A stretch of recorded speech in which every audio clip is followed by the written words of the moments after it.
السلام علیکم دوستو، ڈاکٹر اسما نعیم اپنے چینل میرا قرآن کتنا آسان ہے کے ساتھ آپ کی خدمت میں حاضر ہوں۔ دوستو، لاسٹ ٹائم ہم نے امت وسط ہونے کی بات کی۔ اللہ تعالیٰ نے ہمیں حضور پاک صلی اللہ علیہ وآلہ وسلم جو آخری نبی ہیں اور ان کے بعد آنے والے جو لوگ ہیں ان کے درمیان میں ہمیں امت وسط بنایا، اور کیونکہ حضور پاک صلی اللہ علیہ وسلم کے بعد کوئی نبی نہیں آئیں گے، لہٰذا ان کے دین کو پھیلانے کی ذمہ داری ہمیں دی گئی کہ ہم اس دین کو صحیح سلامت نسل در نسل ٹرانسفر کریں گے، اور یہ وہ ذمہ داری ہے جس کے بارے میں ہم سے سوال ضرور کیا جائے گا۔ سورہ بقرہ میں سب سے امپورٹنٹ بات یہی ہے۔ اللہ تعالیٰ نے قرآن پاک کے آغاز میں ہی پہلے سپارے میں ہمیں یہ بات بتا دی کہ ہم پہ دین کی تبلیغ فرض کی گئی ہے، اور اس کے بعد اللہ تعالیٰ نے سورہ بقرہ میں بیسیکلی جو اسلام کے پلرز ہیں ان کے بارے میں بات کی ہے، جیسے توحید ہے، نماز ہے، زکوٰۃ ہے، اور روزہ ہے، حج ہے۔ تو یہ ساری جو باتیں اللہ تعالیٰ نے سورہ بقرہ میں کی ہیں جس کے بارے میں آج ہم بات کریں گے۔ جی دوستو، اسلام کا سب سے پہلا پلر توحید ہے۔ ظاہر سی بات ہے، ہم سب سے پہلا جو ہمارا عقیدہ ہے وہ یہ ہے کہ اللہ تعالیٰ ایک ہے۔ حضور پاک صلی اللہ علیہ وسلم اور ان سے پہلے آنے والے انبیاء نے ہم سب کو یہی تعلیم دی کہ وہی ایک اللہ ہے جو ہمارا پروردگار ہے، تمام جہانوں کا رب ہے، جس نے ہمیں پیدا کیا، جو تمام چیزوں کا علم رکھنے والا ہے، جو ہر چیز پر قادر ہے، اور جو رحمان اور رحیم ہے۔ سورہ فاتحہ میں بھی ہم نے دیکھا اللہ تعالیٰ کی تعریف اور بزرگی اللہ تعالیٰ نے بیان کی۔ سورہ بقرہ میں بھی متعدد مقامات پر اور آگے بھی سارے قرآن میں اللہ تعالیٰ اپنی صفات بیان کرتے ہیں۔ اور اس کے بعد آپ دیکھیے نماز ہے۔ نماز کا حکم سورہ بقرہ میں کئی بار ابھی تک جہاں تک ہم نے پڑھا دیا جا چکا ہے، بار بار اللہ تعالیٰ نے فرمایا کہ مجھ سے صبر اور نماز کے ذریعے مدد مانگو، یعنی اللہ تعالیٰ سے ہمارا رابطہ جو ہے وہ نماز کے ذریعے ہوتا ہے۔ اللہ تعالیٰ نے بار بار کہا کہ صبر اور نماز سے میرے سے مدد مانگو، نماز قائم کرو، زکوٰۃ دو۔ آپ دیکھیے جہاں جہاں موسٹلی جو ہے نماز کا ذکر آ رہا ہے اس کے ساتھ زکوٰۃ کا ذکر آ رہا ہے، اور بار بار کہا جا رہا ہے کہ اپنے مال کو محفوظ کر کے مت رکھو، اپنے مال کو اللہ کی راہ میں خرچ کرو۔ اور آپ دیکھیں جو ہم نے وہ بنی اسرائیل کا واقعہ دیکھا تھا کہ انہوں نے من و سلوہ جو ہے وہ سٹور کرنا شروع کر دیا تھا، اور اس کے بعد سے خوراک خراب ہونا شروع ہوئی۔ اللہ تعالیٰ نے سٹور کرنے سے، چاہے وہ خوراک ہو چاہے وہ پیسہ ہو، اللہ تعالیٰ نے اس کو ناپسندیدہ قرار دیا۔ اللہ تعالیٰ نے کہا ہے کہ اپنا مال جو ہے وہ غریبوں، مسکینوں اور ضرورت مندوں پر خرچ کرو۔ اور آپ دیکھیں یہ کتنا اعلیٰ حکم ہے جس کی وجہ سے سوسائٹی جو ہے وہ کرائم سے بچ سکتی ہے، اور یہ سارے جو کرائمز ہیں یہ اسی وجہ سے جنم لیتے ہیں کہ جو امیر ہے وہ امیر تر ہوتا جا رہا ہے اور جو غریب ہے وہ غریب تر ہوتا جا رہا ہے۔ اس کی وجہ یہ ہے کہ ہمارے ہاں زکوٰۃ اور خیرات جو ہے وہ پراپر طریقے سے ادا نہیں ہو رہی ہے۔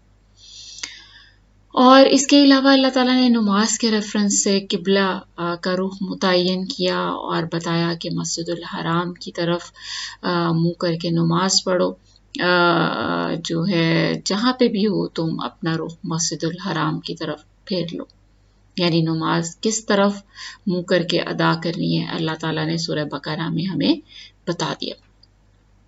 اس کے بعد جو ہے اگر ہم بات کریں حج کی اور روزے کی تو ان کے بارے میں جو احکامات ہیں وہ بھی اللہ تعالیٰ نے سورہ بقرہ میں بیان کیے۔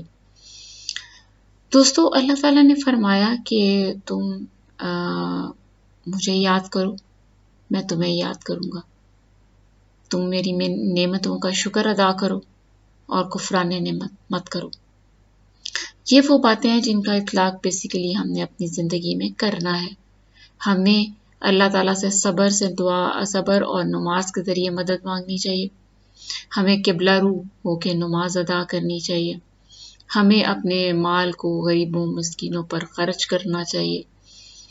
اور اللہ تعالیٰ نے یہ بھی فرمایا کہ اللہ تعالیٰ کے احکامات کی پیروی کرتے ہوئے جو لوگ اس دنیا میں نہیں رہتے، شہید ہو جاتے ہیں، تو آپ لوگوں کو نہیں معلوم کہ شہید جو ہے اس کا کیا درجہ ہے. شہید کبھی نہیں مرتے. اللہ تعالیٰ کہ ہاں ان کے درجات جو ہیں وہ بہت زیادہ بلند ہیں. روزے کے بارے میں اللہ تعالیٰ نے فرمایا، اے لوگو جو ایمان لائے ہو، تم پر روزے فرض کر دیے گئے جس طرح تم سے پہلے انبیاء کے پیروکاروں پر فرض کیے گئے تھے. اس سے توقع ہے کہ تم میں تقویٰ کی صفت پیدا ہوگی. چند مقرر دنوں کے روزے ہیں.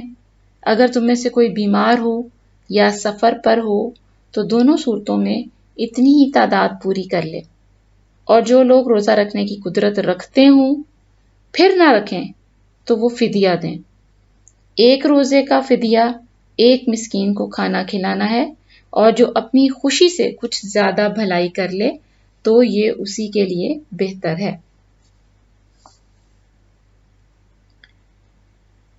اسلام کے اکثر احکامات کی طرح روزے کی فرضیت بھی بتدریج عائد کی گئی ہے.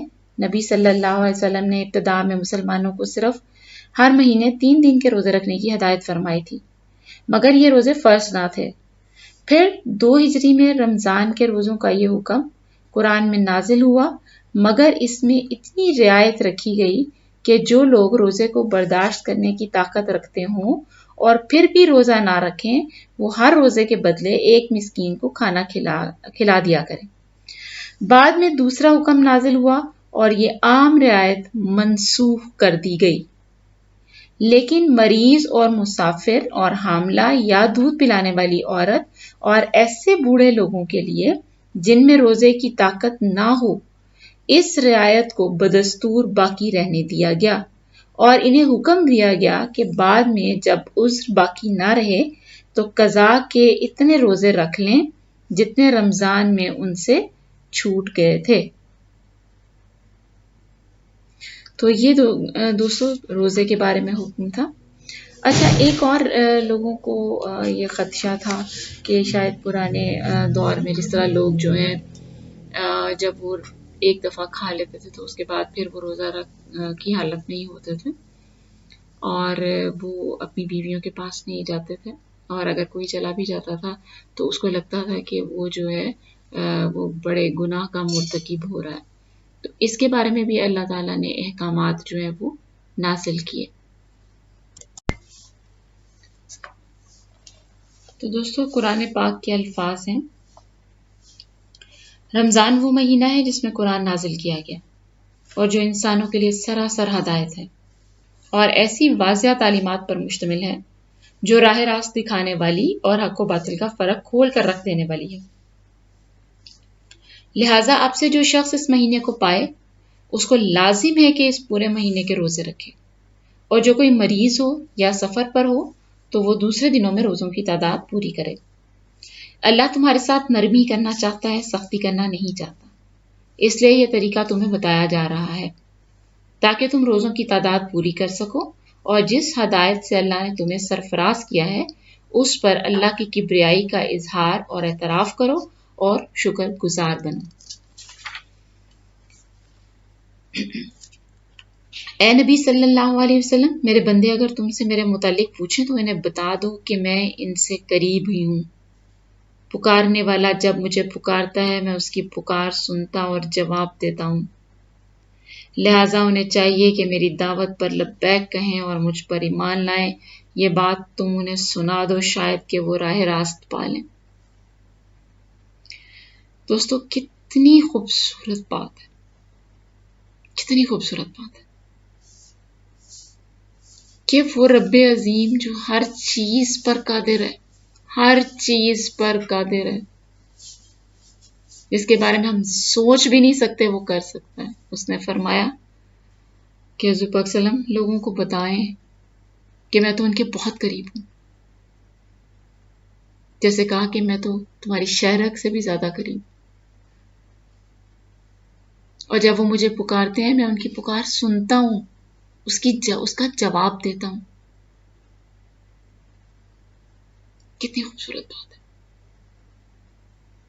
کتنی خوبصورت بات ہے. دوستوں ہمیں تو کہیں جانے کی ضرورت ہی نہیں.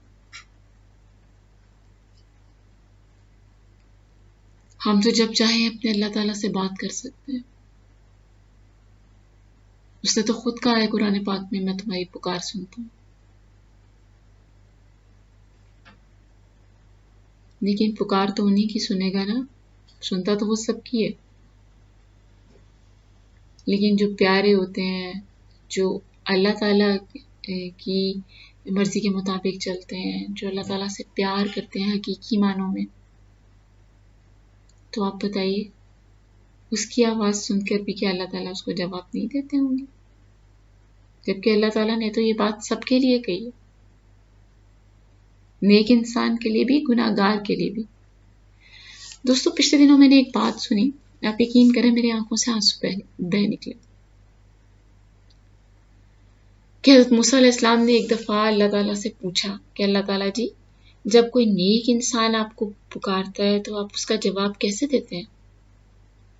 اللہ تعالیٰ نے کہا میں ایک دفعہ کہتا ہوں لبیک. حضرت موسیٰ علیہ السلام نے کہا اور جب کوئی گناہ گار انسان آپ کو پکارتا ہے تو آپ اس کا جواب کیسے دیتے ہیں؟ تو جانتے ہیں اللہ تعالیٰ نے کیا کہا؟ کہ میں اس کو 3 دفعہ کہتا ہوں لبیک لبیک لبیک.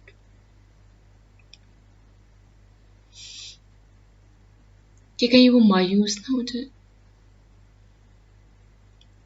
کہیں اسے ایسا نہ لگے کہ اللہ تعالیٰ میری نہیں سن رہے.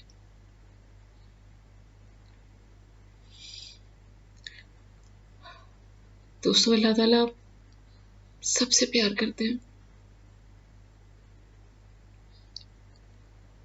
گناہ گاروں کی توبہ کا بے حد بے چینی سے انتظار کرتے ہیں تاکہ اس کو بخش دیں.